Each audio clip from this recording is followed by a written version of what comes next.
YouTube. How are you doing today? It's a good Friday, and we've got a little bit of time before we go on the show. And by time, I mean about 5 seconds, but hey. And we are on air now. Well, Lagos, here we are for a good Friday. This is Freshly Pressed on Smooth Breakfast with Victor Peppo. That's right. And Shokbe Martins. It's time to take you around the biggest stories making the rounds in Nigeria at the moment. We'll do this between now and top of the hour, 8 o'clock. Yes, yes. And joining us for the next half hour, we have got two analysts in Lakunle and Fidel. Good morning and good morning, gentlemen. Good morning, Shokwe. Good morning, Victor. Happy Good Friday, everyone. Happy Good Friday to you too. Good holiday and remember the reason for the season. They are looking very holiday-like in their choice of outfits today. Love it. Hi, Fidel. Good morning, Shopware. Good morning, Victor. Good morning. Lakumi. Good morning, Lagos. And yes, happy Good Friday to you and yours. Okay, and wherever you're joining us from, even if it's bed this morning, you can use the hashtag freshlypressed981 on Twitter. You can leave your comments up on the live stream on youtube.com/smooth981FM Lagos, and you can send your WhatsApp messages in to 0809 4440981. So let's get straight into the stories. The first one comes in from the Punch newspaper. National Assembly approves 4 trillion naira for petrol subsidy. Now, apart from the PMS subsidy of 4 trillion naira, the National Assembly also approved a new oil price benchmark of $73 per barrel and a new oil production volume of 1.6 million per day. Now, this is a move that doesn't exactly come as a surprise, does it, Fidel? As the saying goes, nothing in this world can be said to be certain except death and taxes. But in Nigeria, maybe we should be adding fuel subsidy to that. What do you say? I mean, yeah, we saw it coming from a mile away because I think I have said it on the show. It sounds like unpopular opinion, bringing or projecting money into subsidy, but at this time, the government it's not being innovative. There's not much the government is bringing with respect to fresh ideas. And unfortunately, we just don't seem to be for production. I think I heard during the week that the refinery is supposed to, the refinery in Port Harcourt is supposed to increase production. I don't know how far that's going to go. But yeah, we also see that Once refurbished and renovated. Thank you. It's not immediate. April next year. Oh dear. Anyways, so I mean, when you look at the story, apart from this 4 trillion naira subsidy, I mean, there are other things in the news, right? We see that the government is going to increase how much they're spending on funding the police to 182.45 billion. And then we have a budget deficit of running about 965 billion, about that amount. How is this supposed to be funded? Borrowings. So when you look at what's going on, I mean, apart from the police who's going to be saying, yay, more money for them, I don't know how it's going to get to the policeman on the streets. I just hope it doesn't, get spent at the top. But apart from that, we're not seeing anything new with respect to what initiatives the government is taking as the year unfolds. And this is Q2. There are also reductions in monies for the NDDC, NEDC, UBEC, Basic Healthcare Fund. And the story goes on. There's nothing that is sending or like a symbol of hope or a symbol of innovation in our government. But I mean, this is Nigeria and it's a Good Friday. So yeah. The police case, the IG just promoted 21,000 junior officers, so the money is ending the pockets of the men of the policemen on the streets that you see. UBEC, the state government don't access the money anyway, so why is it sitting down there? Why don't they use it for something else? So you can begin to see a little bit of good vibes from some of those things that you see that the government is doing. All right, let's look at this story now. Buhari pardons ex-governors Dariye Nyame 7 jail terms for corruption, 157 others. It's in the Premium Times newspaper. Well, the National Council of State has granted state pardon to former governors Joshua Darie and Jolin Yame of Plateau and Taraba states, respectively. They're currently serving terms, jail term for corruption. I go further to tell you that Darie was governor of Plateau State between 1999 and 2007 and was convicted for misappropriation of funds while in office. It was the same with Niame, 1999 to 2007 as well. Um, the president right now has granted these two former governors pardon. Lakule, what's your take on this? Not the president per se. It's the National Council of State, uh, which the Constitution grants the power to advise the president on things like this, pardoning people, recommending people for national awards, Mm. and so on and so forth. So it is on the recommendation of the National Council of State, which consists of past heads of government, that advised the sitting president to do this, and it's on the and his prerogative as president. He has acceded to that advice. Now you have, the reason for the pardon for these two gentlemen is basically because they say age and health ground.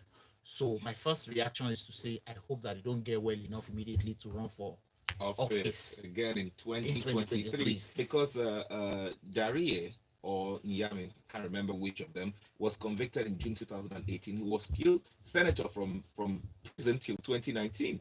Absolutely. So we have been told now that they have poor health and poor health state. That's why they have been led out of conviction.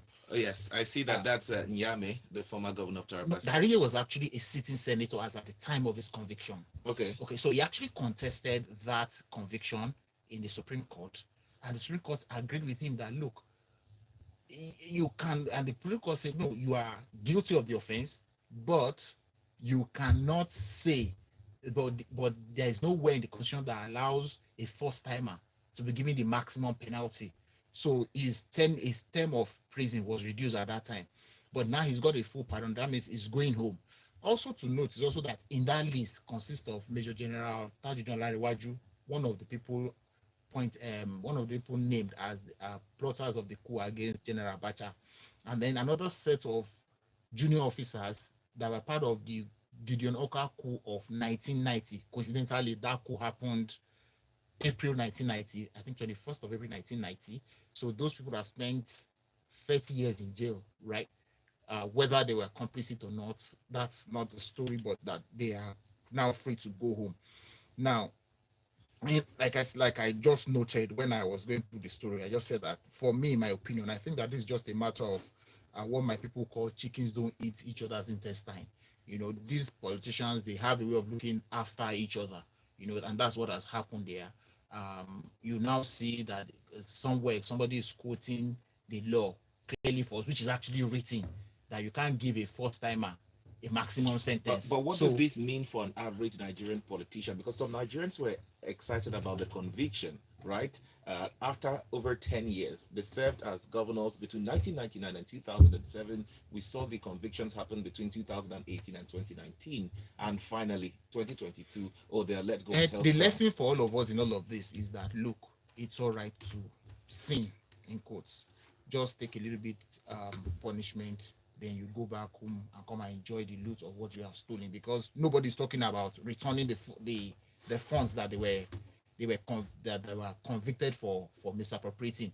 It was in Darie's time that the ecological fund became a national lingo. It was his time. It was because of him that we all knew that there was a fund called the ecological fund that governors have access to for maintaining good ecological and environmental conditions, which Darie accessed as governor that time and diverted to something else. So, what happened to that money? Where is it? When are we getting it back? Nobody's speaking to that. What we just said is that okay, he served a term in jail, he's been forgiven, so he can go. So it tells the rest of the country, you too can do the same. That's what the All lesson right. it is there for everybody. We have messages coming in on our WhatsApp portal. You too can be part of it by sending a message to 0809 444 0981. Ifeanyi sends a message from Iba. He says, if one is granted pardon by the president, won't he be regarded as an ex-convict No, any he will longer? not, because legally you've erased the record that he was ever convicted. That's So what he's he's free done. to contest for an election again. Absolutely. Okay. Actually, when you're granted pardon, it's not like you're with let's say with amnesty you haven't been tried or convicted, so you cannot be regarded as an ex-con or whatever. But with a pardon, you still have a criminal record, Record. and it's actually because it's a recommendation by a team of executives who now advise the president, and the president has the prerogative to say yes or no. And for a president whose mantra is anti-corruption, I mean, even if you have failed in economics and failed in administration, but okay, in the area of corruption, you cannot be seen. I mean, in my own opinion, the morality of it, you cannot be seen granting amnesty, Pardon. pardon Pardon. for people who have been found guilty of misappropriation of funds. It's shameful. I mean, All show right. me somebody who they've granted pardon for maybe stealing something, and he said, oh, he was hungry or something. Not. All right. Understood. Okay, we've got this message in from Samuel from Lekki, who says, I woke up to this news of the government pardoning Daria Nyami and others. Now, is this fighting corruption? How does this pardon benefit the country or even their states whose treasuries were looted? It is believed that pardoning Nnamdi Kanu would bring sanity to the southeast, but they pardoned Parabas, who were convicted thieves. This is strange. Oh wow, I like what you did with the Yeah, Holy exactly. I Week mean, it's Good reference, Friday, you know? yeah. And this Abel from Festac says 4 trillion naira for petrol subsidy, same subsidy that APC and Buhari condemned the past government for, with Buhari's famous quote, who is subsidizing whom? And MI from Akoka says politicians ever united in greed, interest, and power, but the people every divided in partisan, religious, and ethnic lines. Uh, Whatever I believe he I'm wanted guessing to he's say saying there. everyone Yeah. divided along partisan, religious, and ethnic lines. One day we will learn, says MI. And going over to the next article in from the Guardian newspaper, Nigeria may conduct national census after 2023 general elections. The federal government coming out to say on Thursday that it might just carry out a national census after the next general election scheduled to hold in February and March of 2023. So a pilot census is going to be conducted in June by the National Population Commission after political parties have held their primary elections, considering the fact that we've had the last census in, what was it, 16 years ago, so it'll be 17 years 2006. next year, Yeah. 2006, so it'll be 17 years next year. Fidel, I'd love to get your thoughts on it. So I mean, so I'll give you the backstory. So the Nigerian Population Commission Director General, that's Nasir Isakwara, is at a Council of State meeting, and probably everybody's saying what they plan to do and all the projects they have running, and then the DG comes down and say, "Oh yes, we may conduct the census in 2023 after the election." That's probably like we're looking at April for a country where we have not had election and we've not had a census since 2006. I mean, government is supposed to be a continuity. But even with the 2006 census, we didn't have one before that, after 1991. So, although the UN recommends that the census be carried out every 10 years according to countries, it differs, as you can see. In Nigeria, differing very wildly. Look. Let us assume, without conceding, that this is going to happen. How is this? I mean, I don't know if he's going to be there in 2023. I don't know if he's going to be holding that seat. That's why I said government should be continuity. But you don't.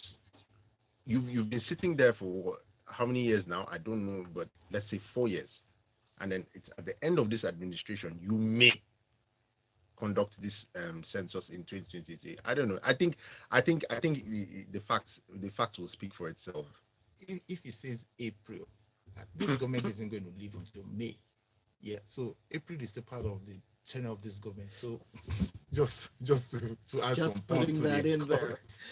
We've got this one in. Chibuke Roy Agri says it makes no sense doing accounts in this digital age, let alone doing it barely 15 years after the last one. What excuse was given for this? Because if we got the numbers right last time, every birth, death, immigration, and emigration recorded since then should update the system, but we really don't have any records in spite of all the madness, he says, surrounding BVN and NIN. This exercise will unfortunately be another avenue to siphon funds, just like every other one before it, and is very likely to yield no results. Oh, well, We thanks for spoke sending about that we message spoke in. about birth and death registration here on Wednesday. I was Mm, thank you for putting mm, that in mm, because I was about to say at mm. some point we in order for us and this goes back to the idea of knowledge and solutions in order for us to be able to um you know si- innovatively I laugh when I use that word. But in order for us to be able to deploy our make the most productive use of our population, we need to know the number of our population and also the demographics as well, so that we can start to Absolutely. it goes into education, it goes into health, it goes into social welfare, it goes into so much. And whether or not failed or not, controversial or not, it needs to be carried out.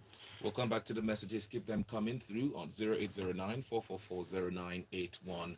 Well, from the Punch newspaper, now federal government asks striking varsity lecturers to resume, rejects NLC ultimatum. Recall in 2020, ASU had gone on strike for about 9 months and called off that strike in December 2020. And in February 2022, they went on another strike. And it looks like it's indefinite. NLC coming in, now the government is saying resume. What's your take on that? When government asks, my first question is how? What do they mean? Or how do they mean asking them to resume? On what basis? ASU is saying we have an agreement in 2009. What is stopping both parties from implementing or agreeing not to implement that agreement and possibly go into another agreement if that is what the issues is or are? Now, a few things that I just note, we can all of us know that government don't have money to pay the salaries that ASU is asking. According to this report, they're asking for a 200% increment in their emoluments, according to this report. Yeah.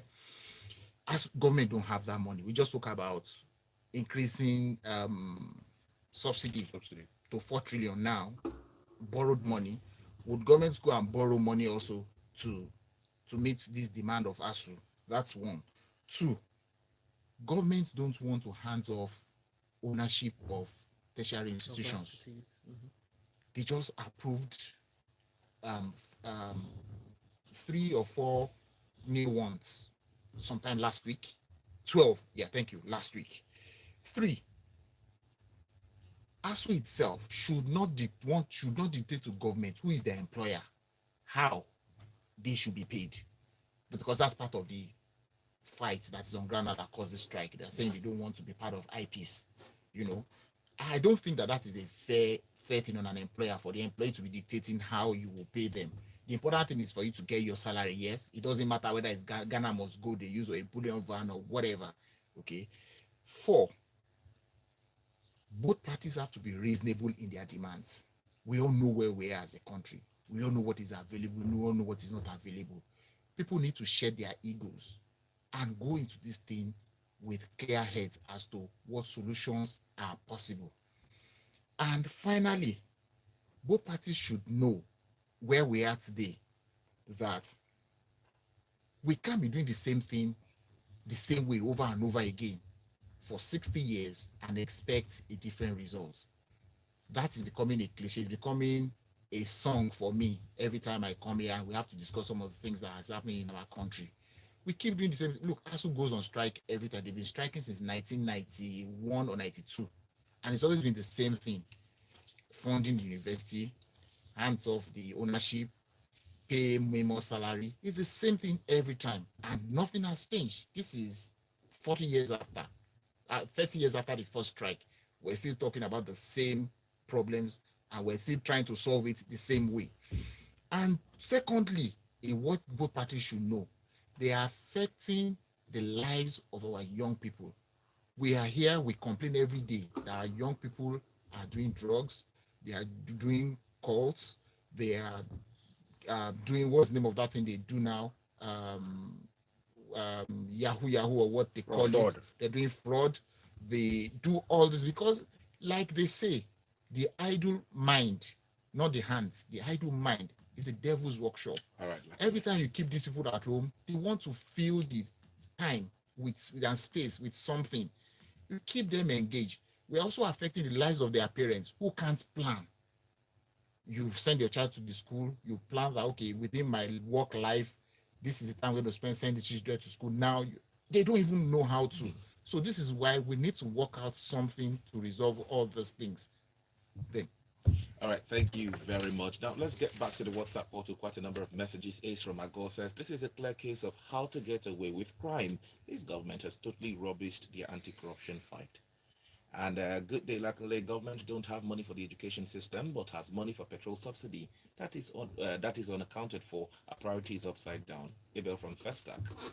Okay, D from Alausa says, well said, Lakanle. And Cisco Delgado says, Asu and Nasu have been in this fight with the government for years. People like me spent 7 years in school for a 5-year course. The system is a total mess. All right. Keep sending those messages in across the three platforms, youtube.com/smooth981fm, hashtag freshly pressed 981, and tag us at smooth981fm on Twitter. All right. Taking a look at this next article, Guardian newspaper has it. Buhari seeks passage of money laundering and terrorism prevention bills. The president warning that the non-passage of both bills poses a risk that may lead to the eventual blacklisting of Nigeria by the Financial Action Task Force. Fidel, your thoughts? I mean, Buhari is worried about the President Muhammad Buhari is worried about Nigeria being blacklisted. But I mean, I think he has misplaced priorities here. He should be more worried about Nigerians dying.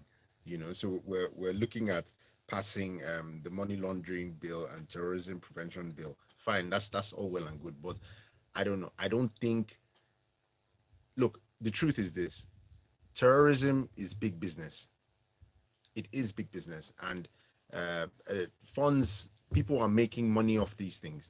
People in power, people in armed forces, and then of civilian businessmen, right? So what this bill is set out to do, I think an arm of the EFCC already does it, and I think I've said it on this show so many times. We keep making more and more laws for things we already have or agencies we already have. An arm of the EFCC already handles this. If you've ever been to the EFCC office, there this AML slash CFT is there's an office for it already. Okay. If this bill is passed, does it stop monies being pumped into funding terrorism? I don't know. I mean, it's good, right? But I feel like it's a lot of energy on the wrong things. Let it go. I mean, let it go. Fine. I'm not against it, but I feel like we already have But what do agencies you who want to do see this. after this We want gets to passed? we want to see terrorism. People who are funding terrorism. We want to see names. We want to see account numbers. We want to see. I mean, if you follow the money, you would find the individuals behind it, right? So if this bill is coming, is it going to make our anti-corruption agencies more efficient? I don't know. So, but let it go. Let it go All through. right. Now let's quickly look at this story from the Guardian newspaper. Get your NIN ready to board trains from May. Hashtag no NIN, no train. Luckily. it's as um, it's as funny as it sounds. So I'll be so much interested to see how this works. So I have my name, and I get to the train station, and so somebody is going to check it against the name server, yeah, to be sure that it is me, which is fine. Okay, so I bought the train, but how does that prevent the man who has put some dynamite on the tracks ahead from bombing the train itself? Because that's what happened the last time, as we were told, that they actually bombed the tracks off, and that's why they were able to stop that train and arrest and kidnap some of them and killed a few of them. So it'll be interesting to see how this works. I think that the Nigerian Railway Corporation should just probably focus more on automating the systems that they have, um, and possibly not bother itself by saying that they want to guarantee security that they are probably not in control of. Okay, the little they can do is profile those who want to board the train, which, okay, so they put they verify my name to know that I'm the person, right? Which is fine, which is fair. But then how does that improve the security of me after I've entered the train and somebody is waiting along the route to kidnap me? All right, let's move on. Well, at least they will know you were on the train. If They nothing usually have a else. manifest, but anyways, Excuse me? They Mine? usually have. They they usually usually have. have the names of the people that get on board the train. Officially. Okay, we can continue this conversation, but then again, we have to move on. So let's take a look at this one in from the Punch newspaper on insecurity. U.S. approves $1 billion attack helicopters and others for Nigeria as Buhari meets service chiefs. Fidel, I can you mean, take us through? yeah. So we have the United States has finally decided to sell arms to Nigeria once again. Finally decided to sell arms. 12 AHIZ Cobra helicopters. Um, I remember some time back the Nigerian army was saying that by the time we were able to purchase the Tucano jets, when the Tucano jets come, we will see a tremendous change with respect to the fight against terrorism in the northeast and different areas. So the Tucano jets came, yeah, and then the How far? Boko Haram went, they went here, they spread, right? And I am one of the people who I don't believe semantics. Boko Haram, bandits, they're all the same. So this act spread across the northeast to the northwest, and now we're seeing it in places like Kaduna, right? So now we're buying 12 more jets. And at first, in the beginning, when I said finally, it's because at first the United States did not want to sell on the grounds that they felt like the Buhari administration was becoming autocratic. So in their opinion, they don't want to sell weapons to a government that is going to use weapons to oppress its people, or become sort of like a despot, right? But the truth is this: America is the biggest dealer when it comes to arms worldwide, right? Mm-hmm. They have a reputation for it. If they sell or if they do not sell, Nigeria probably would have gotten it from somewhere else, maybe Israel or China or something. But the question is, I mean, you cannot undermine spending money on military, right? I'm not going to fault that, but do we? And I see the story that they're delaying selling these arms to Nigeria was based on human rights issues. Indeed. And have those changed while we've been here? Well, and now some Nigerians Money are is also more saying, important sometimes than human rights. I mean, some Nigerians are also saying, I mean, we spent a lot of money on the Tucano jets, but it's okay. Let's look at the last story before we go quickly in 30 seconds. Even have that time, so we do need to end the show. But you can always continue the conversation online on Twitter. Uncle Pepper will be there to help you. And of course, please find our analysts online. They are at Laconley70 and at Izotene. And we, of course, are at Smooth981FM. If you are looking for them and you can't remember their handles, we've already tweeted them out, so you can find it in our feed. Coming up, 8:15, it will be Sports Inside the Locker Room. Happy Easter. 8:15, it will be Sports Inside the Locker Room. Happy Easter. I wish we could squeeze that one in. We couldn't. The INEC one. It would have taken us over 8 story o'clock. should have taken that story, Yeah. even if it was one sentence. No, that's how you guys like to do. If only it You was one are- sentence, guys. Then one sentence will become one essay. You are the chairman now. And then- Anything you say, we agree. First offense ends at 8:05. You are the chairman. Anything you Holidays, we're say. allowed to